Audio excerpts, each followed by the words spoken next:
तूने काजल लगाया दिन में, रोका कई बार मैंने दिल की उम्र। क्या करूं मैं अपनी निगाहों की बस, तुमसे ओ हसीना कभी मोहब्बत न मैंने करनी, मगर मेरे दिल ने मुझे धोखा दे दिया। मोहम्मद रफ़ी साहब ने दिलों को छू लेने वाले और मस्ती के तरन्नुम में भिगो देने वाले ये तीनों गाने लता मंगेशकर, आशा भोसले और सुमन कल्याणपुर के साथ युगल या डुएट में गाए हैं।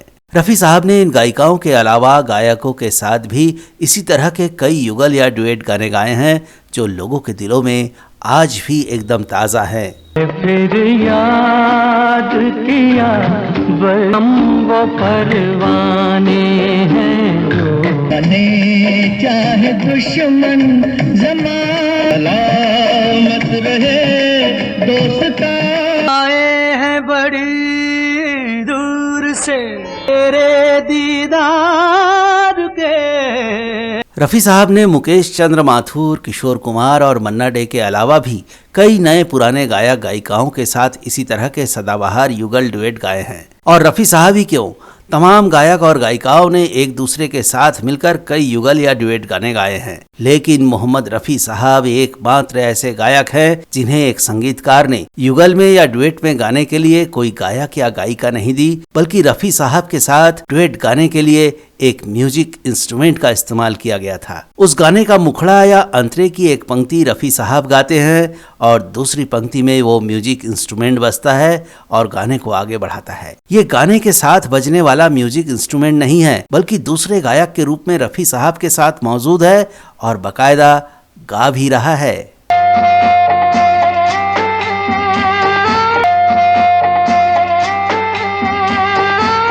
तो दोस्तों, मोहम्मद रफ़ी साहब का कौन सा है वो अनूठा गाना और कौन से फिल्म में हुआ है इस गाने का इस्तेमाल और किस महान संगीतकार ने बनाई थी इसकी हैरान कर देने वाली धुन, आज यही बताने जा रहे हैं हम अपनी इस खास पेशकश में। तो चलिए आपको भी लिए चलते हैं सुर, संगीत और सुरा की महफिल में जो सजी है कश्मीर की सुरम्य वादियों में।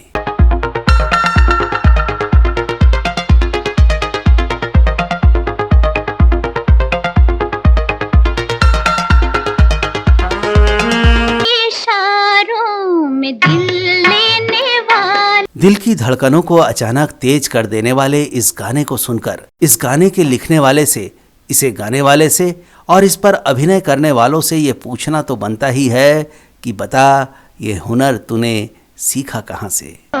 सीखा है तुमने जहां। 1964 में निर्माता निर्देशक शक्ति सामंत ने एक फिल्म बनाई थी कश्मीर की कली। फिल्म के लिए गीतकार एस.एच. बिहारी ने जो पंक्तियां लिखी वो तो बेमिसाल थी ही, संगीतकार ओ.पी. नैयर ने अपनी हुनर का जादू बिखेरा और ऐसी धुनें बनाई कि डल झील का पानी भी हिलोरे लेने लगा और चिनार के पत्ते भी झूम उठे। उस पर मोहम्मद रफ़ी की नशीली आवाज और आशा भोसले की चंचल स्वर ने इन गानों में ना केवल जान डाल दी बल्कि इन्हें हमेशा हमेशा के लिए अमर बना दिया। चांद सा रोशन चेहरा, जुल्फों का रंग सुनहरा। जिस दौर में ये फिल्म बनी उस दौर में ओ.पी. नैयर और शंकर जयकिशन का जलवा था। फिल्मों के निर्माता पहले इनमें से ही किसी को फाइनल करते थे, उसके बाद ही हीरो हीरोइन और दूसरे कलाकारों का चुनाव होता था। कश्मीर की कली के निर्माता शक्ति सामंत की फिल्म हावड़ा ब्रिज के लिए ओ.पी. नैयर पहले ही हिट म्यूजिक दे चुके थे।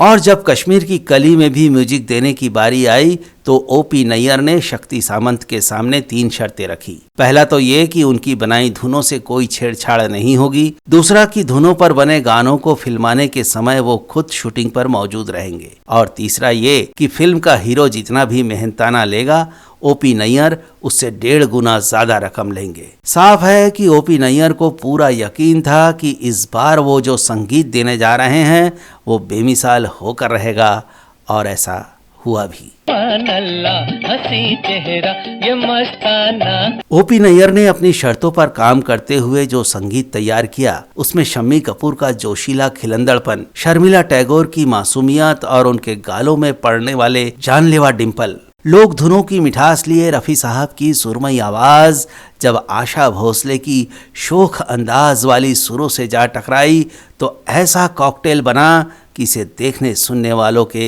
होश उड़ गए। किसी न किसी से कभी न कभी दिल लगाना पड़े। इस फिल्म के लिए वैसे तो कुल 9 गाने लिखे गए और रिकॉर्ड भी हुए, लेकिन आशा भोसले के गाए 2 गानों को छोड़कर बाकी 7 गानों का फिल्म में इस्तेमाल किया गया। जो इस्तेमाल हुए हैं उनमें 2 गाने आशा भोसले के एकल हैं और 3 गाने मोहम्मद रफ़ी साहब के एकल हैं, जबकि 3 गाने ऐसे हैं जो मोहम्मद रफ़ी के साथ आशा भोसले के युगल या डुएट सॉन्ग हैं। देख के दिल झूमा दीवाना हुआ बादल, मेरे हाथ में तेरा हाथी जा बल्ले बल्ले, इशारों में दिल लेने वाला सीखा है तुमने जहां। आशा भोसले के 2 एकल गाने ऐसे भी रिकॉर्ड हुए हैं जिनका इस फिल्म में इस्तेमाल तो नहीं हुआ है, लेकिन इनके ऑडियो उपलब्ध हैं।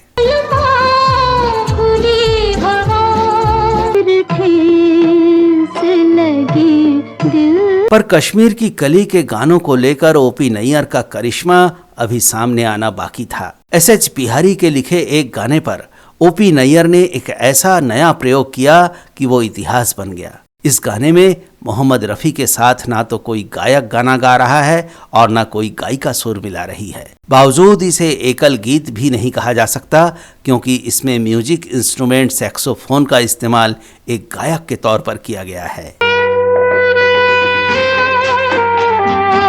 ये भारतीय फिल्म इतिहास का इकलौता डुएट सॉन्ग है जिसमें किसी गायक का साथ एक म्यूजिक इंस्ट्रूमेंट ने दिया है और इस सैक्सोफोन को बजाया है मनोहारी सिंह ने। गाने की शुरुआत कैपेला मुखड़े से होती है। इसमें बिना म्यूजिक के गाना गाया जाता है। रफ़ी साहब बिना किसी वाद्य यंत्र के मुखड़ा गाते हैं और उनके गाने का अंदाज बता देता है कि ये गाना उदासी से भरा है। दुनिया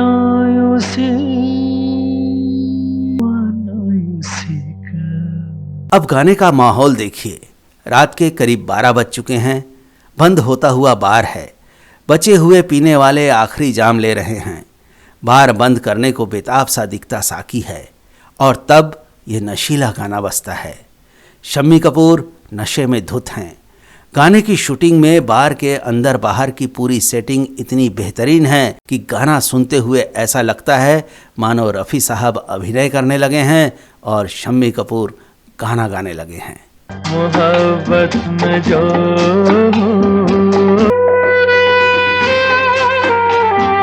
जैसे जैसे गाना आगे बढ़ता है तो इसके बोल, संगीत और आवाज़ की गहराई दिल छू लेने वाले फलसफे में डुबा देती है। गाने का नशा शराब के छलकते प्यालों पर भारी पड़ने लगता है।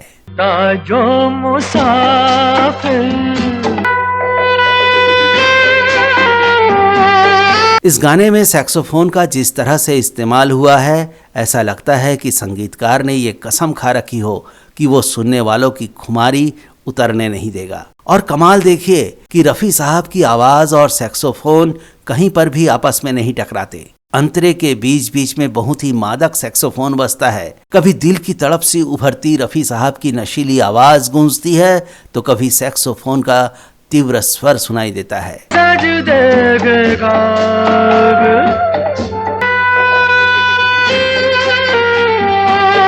अब आप ही बताइए, इस गाने को इश्क, नशा और शम्मी कपूर के अनोखे अंदाज पर निभा सकने वाली जुम्बिश के साथ रफ़ी साहब के अलावा और कौन गा सकता था। जो बन गया हो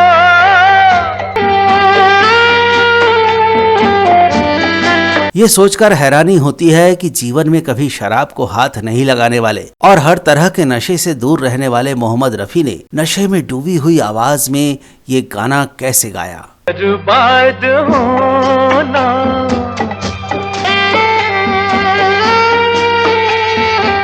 ओपी नैयर ने जिस संग तराश की तरह इस गाने की धुन को गढ़ा है, उसने दिल के दर्द को सजीला, बेचैनी से लवरेज और रोमांटिक बना दिया है। ये पूरा गाना सुनने वालों को सूफियाना फलसफे की ओर बहा कर ले जाता है। कर दे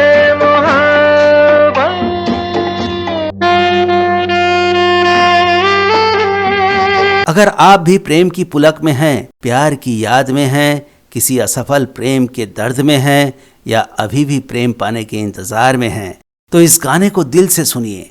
प्यार में लुट जाने का लुत्फ उठाइए, बर्बाद हो जाने की अदा सीखिए, दर्द मोहब्बत की दवा लीजिए और ओपी नैयर की संगीत के साथ मोहम्मद रफ़ी की नशीली आवाज़ का एहतराम कीजिए।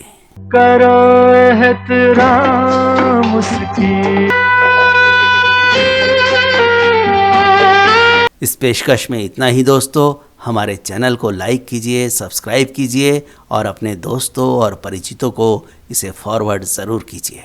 नमस्कार दोस्तों।